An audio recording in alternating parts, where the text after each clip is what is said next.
Une naissance qui devait apporter la joie est devenue une source de peur et de tristesse.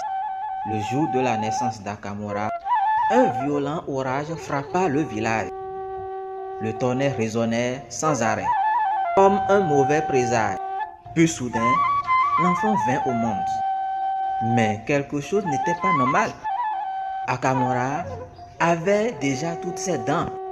Ses cheveux étaient déjà tressés, ornés de cauris sacrés.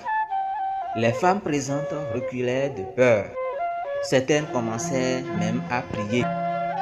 Mais le bruit effrayant arriva ensuite. Le nouveau-né ouvrit les yeux et parla. N'ayez pas peur.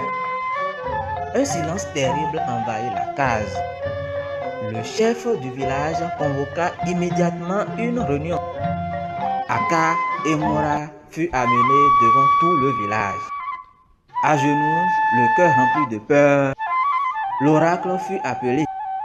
Après un long silence, il ouvrit lentement les yeux. Cet enfant est un mal nécessaire.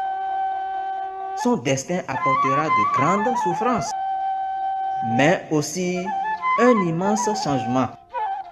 Les habitants commençaient à murmurer entre eux. La peur gagnait tout le monde. Lorsque le roi entendit la prophétie, sa colère fut immédiate. Le roi était connu pour être cruel et sanguinaire. Même les guerriers, alors il donna un ordre terrible. Dès l'âge de 8 ans, cet enfant devra disparaître. Sinon, tout le royaume subira les conséquences. Après cet ordre, tout le monde rentra chez soi dans le silence. Les années passées. Contrairement aux prédictions, Akamura grandissait paisiblement. Il était calme, intelligent et respectueux. Chaque jour, ses parents l'aimaient davantage. La peur avait laissé place à l'amour. Mais une chose continuait de détruire Aka et Mura, l'ordre du roi. Un soir, les deux parents discutaient en secret. Mura, dans 3 mois, Akamura aura 8 ans. Qu'allons-nous faire? Aka baissa tristement la tête. Je ne sais plus.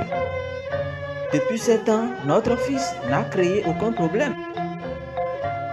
Mura essuya ses larmes. Et si nous allions parler au roi? Peut-être qu'il changera d'avis. Aka prit doucement sa femme dans ses bras.